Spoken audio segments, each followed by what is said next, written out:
Buracos no teto e paredes mofadas. A casa mal protege da chuva e só aumenta o calor.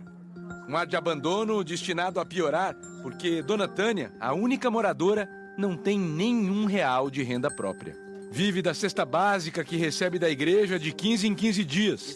Para conseguir algum dinheiro, vendeu o pouco que tinha, um bujão de gás. R$100. Aí comprei as misturas, comprei sabão em pó, que eu estava sem, comprei sabonete.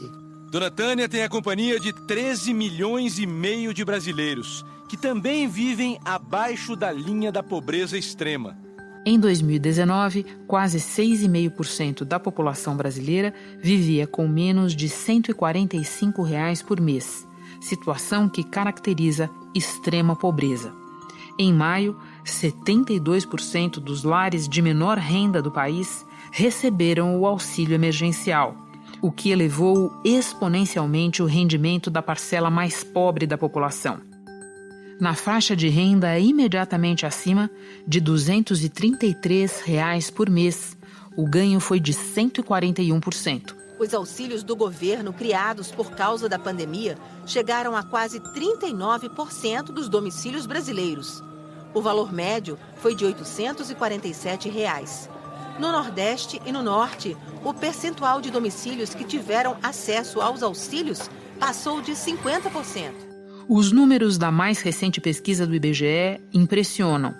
Quase 45% da população vive numa residência contemplada pelos R$ 600 pagos pelo governo federal, já recebidos por 64 milhões de brasileiros, segundo a Caixa. Entre aqueles que receberam o benefício, a maioria usou o dinheiro para comprar alimentos, produtos de higiene e de limpeza, para pagar contas e comprar remédios. Saulo gastou com o que precisava e ainda ajudou os vizinhos. Do pouco que tenho, dividi com eles para que todo mundo tivesse alguma coisa, de uma forma igual e justa. Nem todos os beneficiados estão dentro da faixa da pobreza. De acordo com o IBGE, 461 residências com renda familiar acima de R$10 mil receberam o dinheiro. Ao mesmo tempo, muita gente que realmente necessitava ficou sem. 5 milhões de brasileiros com renda mensal inferior a R$ 56,62, R$ 56,62, não receberam o auxílio emergencial em maio. Mesmo com falhas de calibragem, os dados revelam o potencial da política de transferência de renda e também indicam o enorme contingente de brasileiros que pode voltar à pobreza quando o benefício acabar. A fome não espera, né? E as contas também não esperam. Em Brasília, não há consenso sobre por quanto tempo e com que valor manter o auxílio. Nós vamos... Não está definido, os números estão definidos ainda, né? Não estão definidos, mas o senhor já vai decidiu prorrogar por mais 2 meses, tá certo? Um auxílio emergencial que vai partir para uma adequação. Isso, não é o... Então serão, com toda certeza, R$ 1.200 em 3 parcelas. Isso. Basicamente deve ser dessa maneira, né? Deve ser, estamos estudando, 500, 400 e 300 reais que vão fazer então em 2 meses. É uma ideia muito boa, presidente.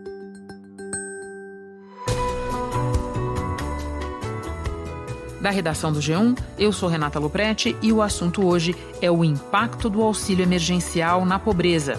O que pode acontecer quando ele acabar? E que cálculos fazem o governo e o Congresso para decidir o prazo de validade do programa criado em resposta à pandemia?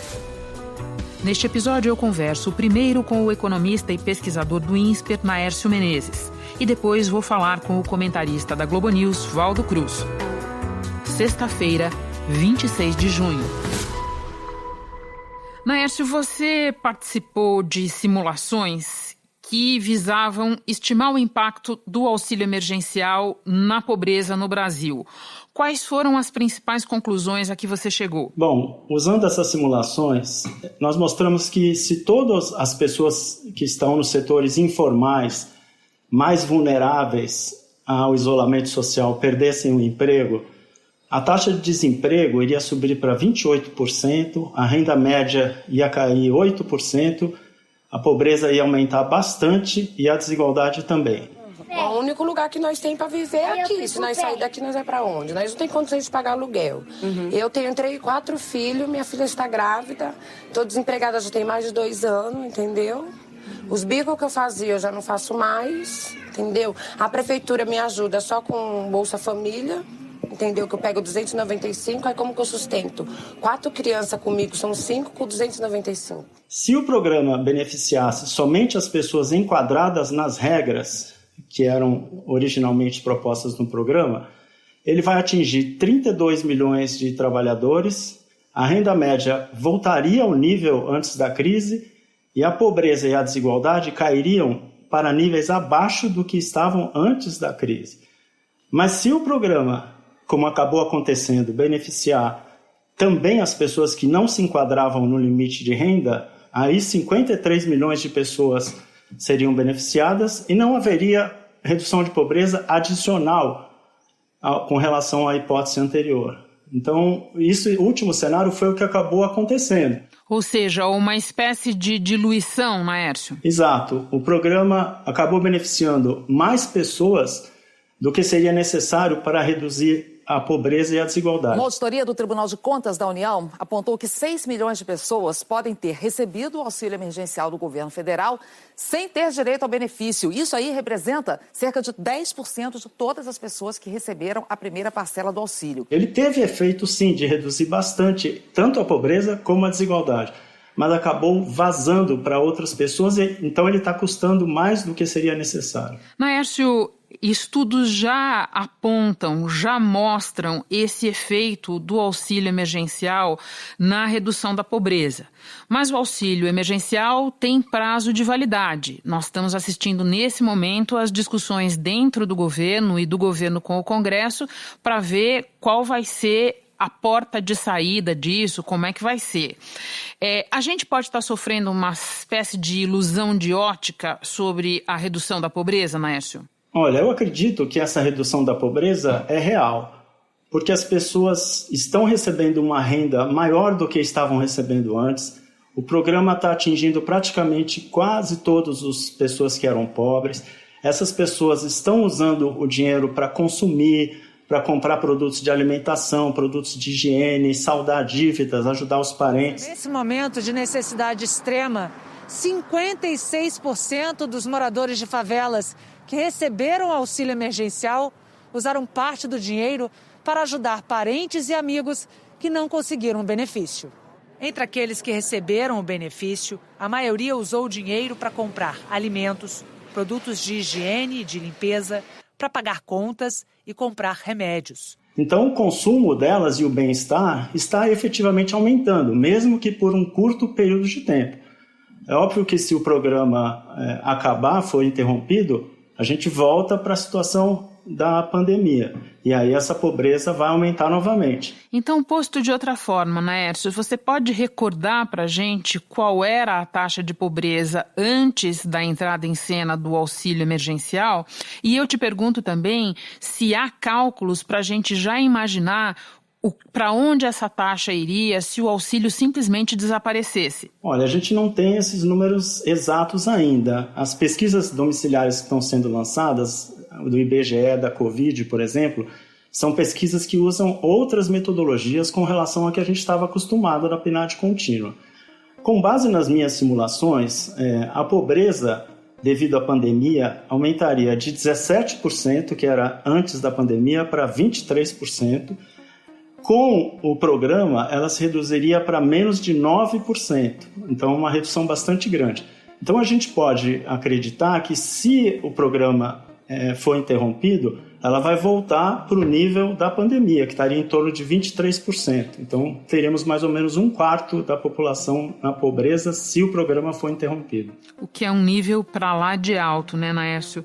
Agora, de que pessoas nós estamos falando? De que brasileiros? Qual era o perfil dos mais pobres antes da pandemia? Bom, os mais pobres no Brasil sempre foram aqueles menos escolarizados, os negros, os que moram na região nordeste do país, que trabalham por conta própria ou no setor rural e trabalham sem carteira assinada. 13 milhões e meio de brasileiros vivem com menos de R$ 5 por dia. É um número maior que a população inteira de países como Portugal e Bélgica. No Nordeste, a proporção de pessoas na extrema pobreza chega a 13,6%. São as pessoas que tradicionalmente foram mais vulneráveis durante as últimas décadas aqui no Brasil e que não se beneficiaram dos grandes avanços educacionais e de renda que a gente teve ao longo das décadas. Você consegue antever ou imaginar alguma mudança nesse perfil depois da pandemia, fruto da crise econômica que a gente está vivendo e que deve se aprofundar no futuro mais imediato? Sim, a gente teve a inclusão das pessoas que eram chamados os invisíveis, que eram aqueles que não estavam recebendo Bolsa Família, não estavam no cadastro único do governo federal, também não estavam no setor formal da economia. Eles trabalhavam por conta própria, eram trabalhadores informais que trabalhavam em restaurantes, comércio, ou até eram donos de pequenos estabelecimentos informais. E eles sobreviviam com uma renda razoável de R$2.000 por mês, vamos dizer assim. E agora, com o isolamento, que foi uma situação sem precedentes para a gente tentar se defender da pandemia, esse pessoal de uma hora para outra caiu na pobreza. Júnior vende pipoca há 12 anos em porta de escolas. Estou no momento sem renda nenhuma. Eu tenho 2 filhos e eu pago aluguel. No momento estou dependendo de algumas mães que fizeram um grupo para poderem me ajudar. E se eles vão permanecer na pobreza ou não, vai depender de quanto tempo vai durar o isolamento, por quanto tempo as pessoas vão ficar com medo de voltar a consumir, a sair na rua e comprar, e por quanto tempo vai durar o programa de renda emergencial.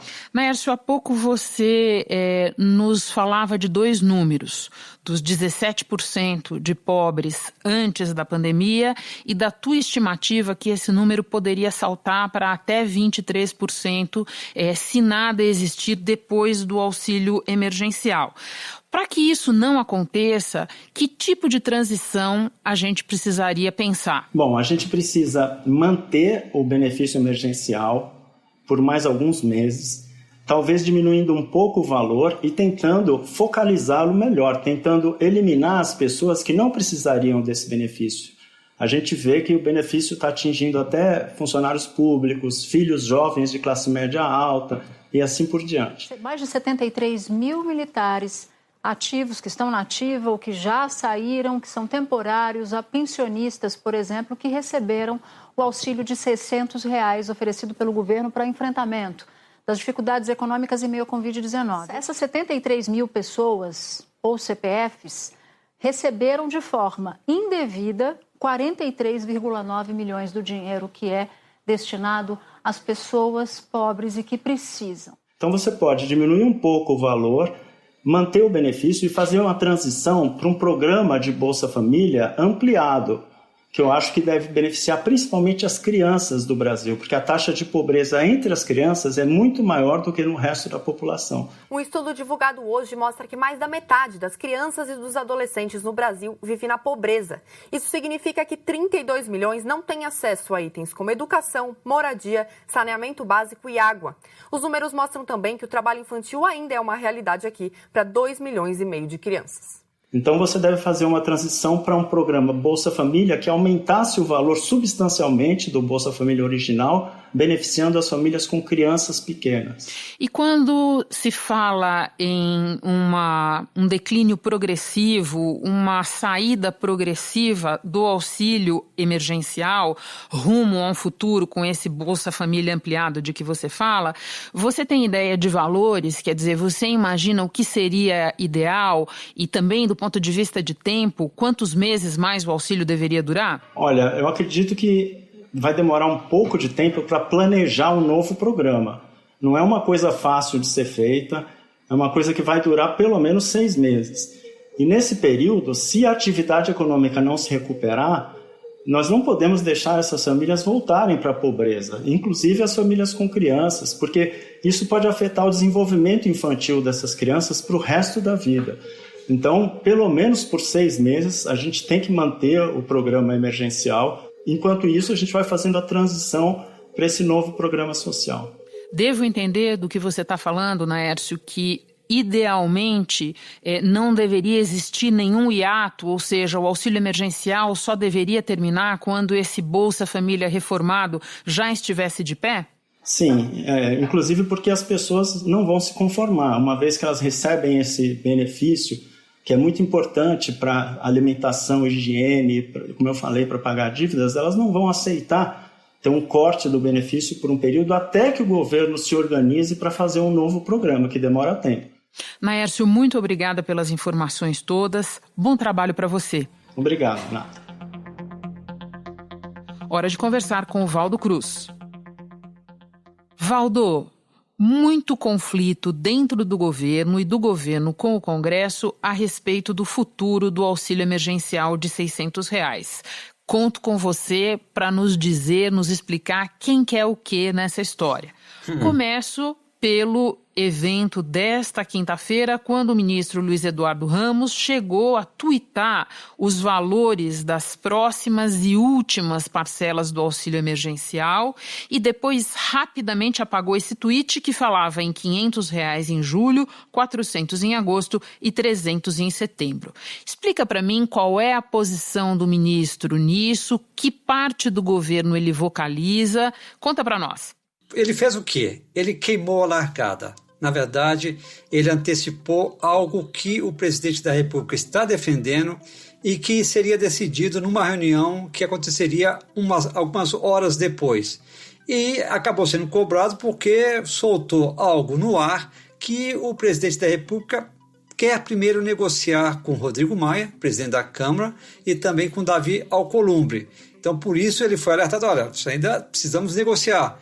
Então ele retirou das redes sociais. Mas essa proposta que ele colocou no ar, Renata, é a proposta que hoje é defendida pelo presidente da República. E qual é o cálculo do presidente da República para defender essa proposta, Valdo? Tem dois cálculos, Renata. Um cálculo econômico, realmente, de criar uma proteção social para uma faixa da população que está em situação vulnerável neste momento, e aí você auxilia essa população e também injeta dinheiro na economia. Só lembrando, as 3 primeiras parcelas vão representar 150 bilhões de reais. Com essa novidade anunciada hoje pelo ministro Luiz Eduardo Ramos, antecipada, você colocaria mais 80 bilhões, chegaria a 230 bilhões de reais. Mas também tem um cálculo político, Renata. Por quê? Porque o presidente descobriu, até pelas últimas pesquisas, que uma parcela da população que não o apoiou, que não apoiava o governo do presidente Jair Bolsonaro e que está recebendo esse auxílio emergencial, passou a ter uma avaliação positiva, a fazer uma avaliação positiva da atual administração. Ou seja, dividendos políticos foram colhidos pelo presidente com o pagamento desse auxílio emergencial. Por isso, Renata, ele não quer perder esse debate sobre a criação de medidas no campo social para o Congresso. Tem parlamentar que é mais de 600, tudo bem. Se nós tivermos um programa para diminuir o salário dos parlamentares, a metade, grande parte do salário desses parlamentares ser usado para pagar isso aí, tudo bem. Eu pago até 1.000 por mês, não tem problema nenhum. Agora, se todos os poderes topassem cortar um valor que seja por 6 meses, 10%, ou um percentual maior por menos tempo, para garantir os R$600, eu tenho certeza que o parlamento vai participar e vai defender. Ele descobriu que o Congresso estava querendo novamente liderar todo esse processo e ele resolveu se antecipar e agora, dessa vez, ele quer realmente mandar um projeto para o Congresso definindo isso. O problema, Renata, é que no Congresso Nacional, principalmente na Câmara, muitos deputados querem a manutenção do pagamento de R$600 a cada mês. Mas aí o governo diz que isso não tem dinheiro. Deixa eu te fazer uma proposta. Antes da gente atravessar a rua e você nos explicar o que quer o Congresso, explica para nós o que quer a equipe econômica, se ela está satisfeita com essa proposta aí que o ministro Ramos vazou e depois voltou atrás. Inicialmente, a proposta do ministro Paulo Guedes era prorrogar o auxílio emergencial por 2 meses. Você prorrogaria só por mais duas parcelas, cada uma de R$300. Estava meio combinado ali, o governo chegou à conclusão que este ano teria que aumentar a dívida pública, sim, não tem outro caminho, porque tem que usar recursos públicos para atender essa faixa da população, socorrer trabalhadores informais, trabalhadores formais que têm carteira assinada. Só que, Quando o ministro Paulo Guedes chegou até o presidente da República, ele disse, só R$300, não sei se é o ideal, porque se a gente sai de 600 para 300, vai ter muita chiadeira, vai ter muita reclamação dentro do Congresso Nacional, não sei se a gente consegue aprovar isso, e também a população vai dizer, população, estou recebendo 600, já vai cair para 300, e aí o presidente propôs para o ministro Paulo Guedes que ele fizesse uma nova proposta, fazendo de forma escalonada, eles estão chamando de pouso suave, você ir reduzindo gradualmente esse valor nos próximos meses. Aí chegou-se à conclusão assim, então não dá para ser 2 parcelas, tem que ser 3 parcelas. E aí a própria equipe econômica passou, que não defendia essa proposta inicialmente, passou a trabalhar a proposta defendida pelo presidente da República.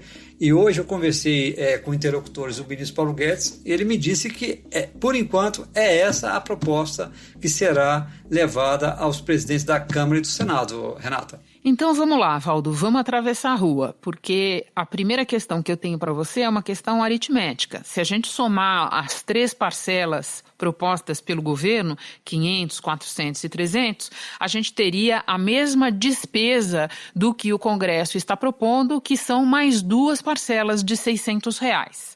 Então, explica a diferença, por que o Congresso quer do outro jeito, e daí nós vamos falar do conflito Palácio do Planalto-Congresso, que eu acho que está mais ou menos expresso na cena desta quinta-feira, né, Valdo? O governo queima a largada e agora quer explicar para o Rodrigo Maia e para o Alcolumbre, tentar ganhá-los para a ideia do Executivo. Conta para nós, começa por essa questão aí dos números, por que então seria diferente? No Congresso eles defendem pelo menos 2 parcelas de R$600. Tem gente que defende até o final do ano, porque avalia que essa faixa da população que está em situação vulnerável agora perdeu renda, deve ficar assim até boa parte do ano. Então, lá dentro do Congresso Nacional, um grupo defende 2 parcelas de R$600, mas tem outra ala que defende até o final do ano, o que seria quase que inviável, porque a conta seria elevadíssima. Qual que é a contraproposta do governo para tentar dourar a pílula? Bom, então a gente faz 3 parcelas,